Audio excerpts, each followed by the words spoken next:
Some pictures just popped up on my phone which let me know that any day now is basically the 10-year anniversary of my family moving from Singapore to America, which is wild to me because it feels like I've been here for about 6 months. But then I also realized, as I see what this video is, I'm wearing a backwards baseball cap and a Texas t-shirt while sitting on the bed of my V8 pickup truck outside my house in Texas. I couldn't look more American if I tried. However, I was going to talk about something that is particularly jarring to British people when they come to America, and that is the fact that 95% of vehicles in America are automatic. In the UK, especially when I lived there, this is 25 years ago, there was a certain prevalence or preference and snobbery almost that came to, we all drove manual transmissions. Like I'd say 85–90% of vehicles were manual transmissions. We find it weird when people drive automatics. In fact, when you go and buy a car, routinely, cars would be like £1,000 cheaper if they were automatic because people didn't want them.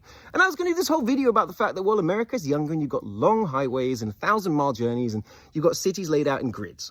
Whereas in the UK, you've got towns and cities that date back to Roman times that used to be horse and carriage sort of, passages, which is why we've got teeny tiny little almost like rally stages, what it's like driving around the countryside. So we like to have control over our vehicles. That's why we like to have manual transmissions. And while I was looking up some stats for this, I did find 95% of vehicles in America are automatic, but I found that in the UK, things have changed since I left. It's been 25 years, I know, but in the last 10 years, there's been this huge swing towards automatic vehicles. In fact, now it's something like 62% of vehicles or applications for driving tests in the UK are now for automatics.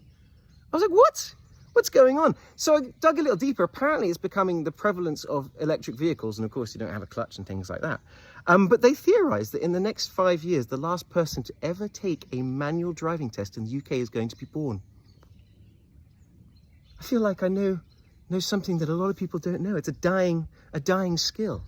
But the thing is, I've always been like, if you can drive a manual, you can drive anything. If you learn to drive on a crappy car with a manual transmission, you can drive anything. If you don't know how to drive manual, can you really drive? Discuss.